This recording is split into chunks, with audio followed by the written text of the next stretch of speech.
काफी अच्छा है, जिसमें कहा गया है कि electric field at different location of charged wire. एक चार्ज वायर है ए बी है ना, उसके P1 पॉइंट पर क्या इलेक्ट्रिक फील्ड होगी, P2 पॉइंट पर क्या इलेक्ट्रिक फील्ड होगी जो इनकी एक्सट्रीमिटीज के बियॉन्ड है, या इसी के एक्सियल पॉइंट P3 पे है। तो इन तीनों पॉइंट्स पे इलेक्ट्रिक फील्ड क्या होती है, तो हम लिखते हैं इलेक्ट्रिक फील्ड। तो पहले मैं P1 पे लिखता हूं, है ना। तो इलेक्ट्रिक फील्ड एट P1 अगर आप लिखेंगे तो वो आ जाती है K लेमड़ा बाय R, और अंदर जो एंगल दे रखे कि साइन θ1 प्लस साइन θ2, और ये सीधी सट जाएगी आई कैप की तरफ, है ना।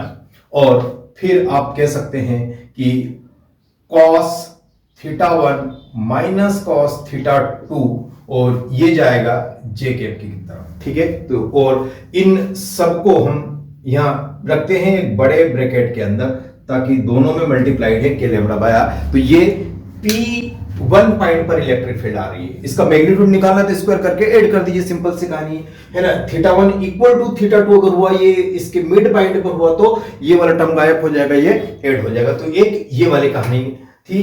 अब ई P2 पे निकालना है मुझे। कहां पे निकालना है, यहां, जो कि आमतौर पर लोग क्या बताते हैं सुपरपोजिशन का यूज करके, लेकिन हम इसको एक अच्छे वे में लिखेंगे तो ये आ जाएगा 2k लेमड़ा बाय आर, और यहां से आ गया साइन।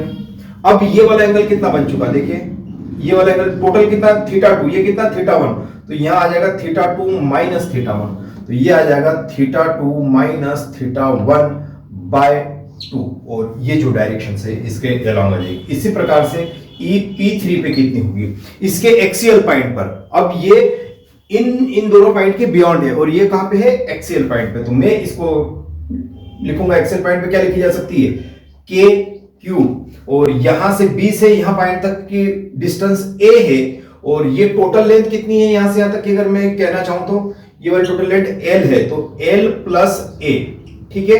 और ये माइनस जे कैप की तरफ डायरेक्ट होगी, ठीक है ना। तो ये हमारे पास ये है।